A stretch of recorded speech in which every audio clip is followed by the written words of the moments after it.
जिस तरह आप देख रही है, सारी कौम देख रही है, सारी दुनिया देख रही है, एक मफरूर शख्स को जो सजा याफ्ता था, जिस तरह से उसे हीथ्रो एयरपोर्ट पर हमारे एम्बेसडर ने सी ऑफ किया, वो भी तारीख में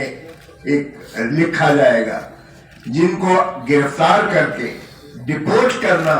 उसका फर्ज था, उसको वो रिसेप्शन करके वहां छोड़ने जाता है। और फिर जिस तरह से इस्लामाबाद एयरपोर्ट पर बायोमेट्रिक मशीन चल के जाती है हाईकोर्ट की, कमाल है। एक तरफ तो साबका वजीर आजम को हाईकोर्ट के बायोमेट्रिक कमरे से, हाईकोर्ट के कमरे से, इस्लामाबाद हाईकोर्ट के कमरे से जिस तरह उसको